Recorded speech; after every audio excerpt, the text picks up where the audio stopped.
અંકલેશ્વર ઓએનજીસીના ઓવરબ્રિજના અંડરપાસને પહોળો કરવાની આશરે 1 વર્ષ કરતાં વધુ સમય સુધી કામગીરી ચાલ્યા બાદ વાહન વ્યવહાર માટે ખુલ્લો મુકાયેલ ઓએનજીસી ઓવરબ્રિજમાં પિલ્લર પર પડેલ આશરે 2 ઇંચ જેટલી પહોળી તિરાડોને ઢાંકવાના હવે પ્રયાસો હાથ ધરાયા છે.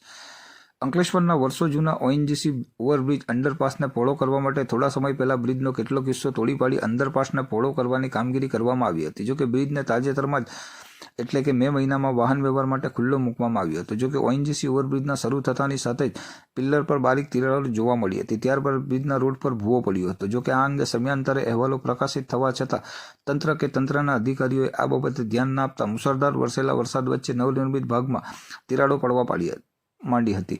ઓએનજીસી ઓવરબ્રિજની સપોર્ટ પિલ્લરની તિરાડો આશરે 2 ઇંચ જેટલી પહોળી થઈ જતા હવે ગમે તે ક્ષણે દિવાલ પડી જાય તેવી નોબત આવી છે. ત્યારે તંત્ર મોડે જાગેલ અધિકારીઓ યુદ્ધના ધોરણે વરસાદી વિરામ લેતા જ કોન્ટ્રાક્ટરને કામે લગાડ્યો છે. જોકે હાલ તો મેન્ટલ વડે ખસી ગયેલ ભાગમાં પુરાણ તેમજ સપોર્ટ પિલ્લરને આજુબાજુના મેન્ટલ પાથરીને દિવાલને ધરાશાયી થતી અટકાવવાનો પ્રયાસ કરવામાં આવ્યો છે.